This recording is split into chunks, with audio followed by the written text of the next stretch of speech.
Bonjour à vous. Vous êtes sur ma chaîne Chronique d'une colère ordinaire et nous sommes le samedi 8 mars 2025 et il est 14h35.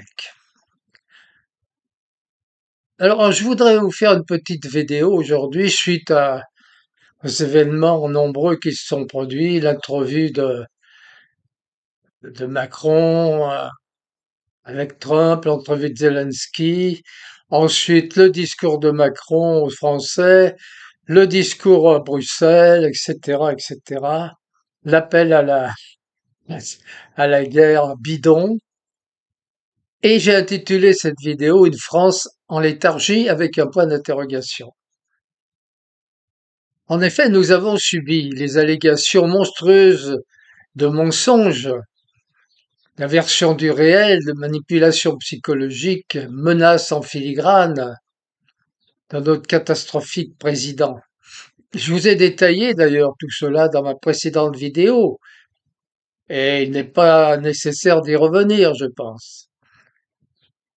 Toutefois, je voudrais axer aujourd'hui ma réflexion sur le pourquoi de tout cela.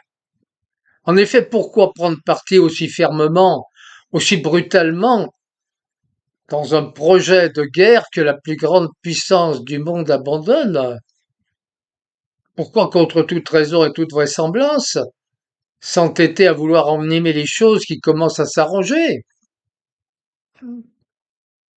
Pourquoi, en définitive, choisir la guerre, ou du moins une attitude agressive, au lieu de coopérer en vue d'apaiser et de parvenir à une paix durable sur le continent européen? Nous devons bien comprendre que tout cela n'est pas fortuit et ne découle pas du seul cerveau malade de M. Macron. Non, nous devons comprendre que nous assistons à la continuation d'un projet élaboré depuis l'après-guerre et mis en place d'abord aux États-Unis, puis en Europe, lorsque les États-Unis ont été entièrement phagocytés par des puissances tant financières, politiques, religieuses, industrielles, et ce que nous appelons l'État profond, ou Deep State.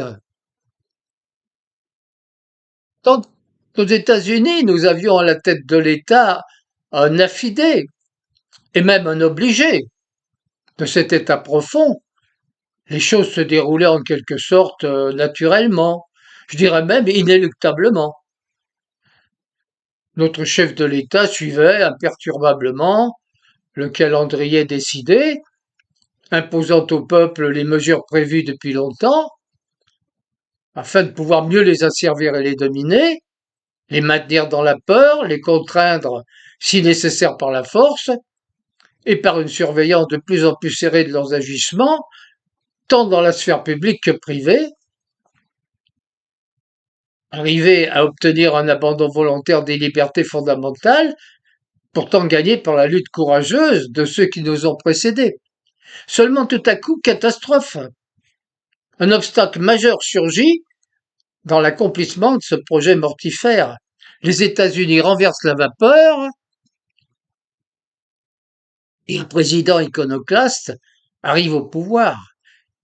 Il refuse d'exécuter les mesures prévues et en prend le contre-pied.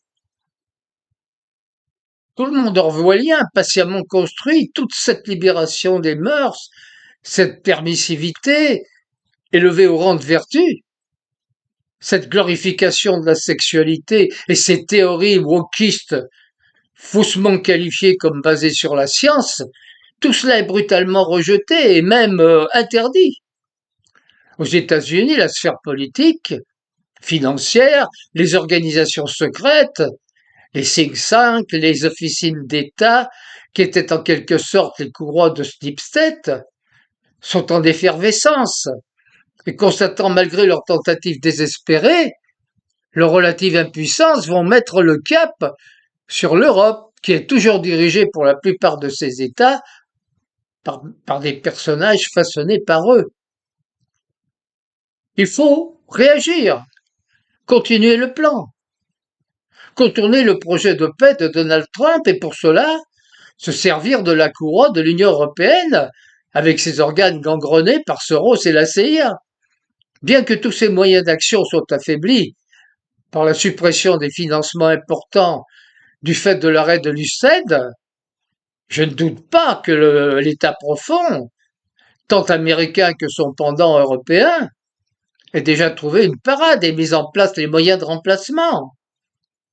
Tous les organes de décision et de contrôle de l'Union européenne ont été infiltrés et sont sous le contrôle de ce deep state, qui fonctionne véritablement comme une organisation criminelle. Tant que l'Union européenne sera en place et que nous serons partie prenante de cette pieuvre, nous subirons cette lente dégradation, cette destruction par la perversion. Les murs de notre prison invisible, mais pourtant terriblement prégnante, vont se resserrer petit à petit. Ne croyez pas que Macron ait la moindre illusion quant aux chances de remporter une victoire sur la Russie, tant par l'Ukraine que par d'éventuelles forces européennes qui seraient présentes en Ukraine. Son discours n'était que la reprise des mêmes ficelles que lors du Covid, la peur, encore la peur, toujours la peur.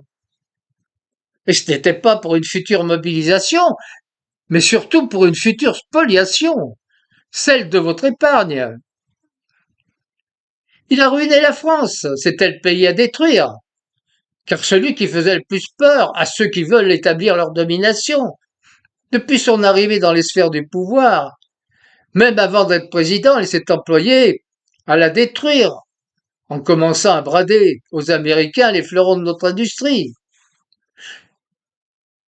Le peuple de France avait encore la réputation d'être politisé et une capacité de résistance élevée. Et ils se sont malheureusement trompés et ont surévalué cette capacité qui pour l'instant semble avoir disparu. Mais si on regarde le parcours de M. Macron, on s'aperçoit que même son parcours à l'ENA est très intrigant. Chez Rothschild aussi, nous avons des témoignages très curieux attestant de l'incompréhension de son ascension fulgurante dans la hiérarchie de cette banque. Tous ces éléments forment en quelque sorte un faisceau d'indices concordants qui nous laisse penser à la mise en œuvre d'un projet énorme et très dommageable pour les peuples occidentaux. Mais revenons à cette future saisine de nos avoirs pour un éventuel effort de guerre, cette spoliation qu'il envisage. Il faut donc faire peur et convaincre qu'un réel danger nous menace pour arriver à fonctionner les Français sans qu'ils se rebiffent trop. Quand ils auront tout perdu, qu'ils seront bien pris dans la nasse des contrôles incessants, de la monnaie numérique de banque centrale, qui est le moyen idéal d'asservissement au bon vouloir du pouvoir dictatorial déjà en place, alors le projet sera réussi. Et les peuples esclaves pour un très longtemps. Mais il y a autre chose. N'avez-vous pas remarqué que cette comédie, jouée à merveille par notre artiste en chef, a permis de faire passer au second plan les rumeurs que Candice Owens et Xavier Poussard ont longuement développées? Cette affaire, qui si elle était confirmée, bien sûr, serait une véritable affaire d'État et entraînerait sans aucun doute la chute de Macron, est ainsi passée au second plan. Et soyez-en sûrs, il fera tout ce qui est en son pouvoir pour qu'il en soit ainsi le plus longtemps possible. Cette histoire de danger incommensurable que représente la Russie est le Deus ex machina, qui était en son temps le virus soi-disant extrêmement mortel. C'est exactement le même procédé.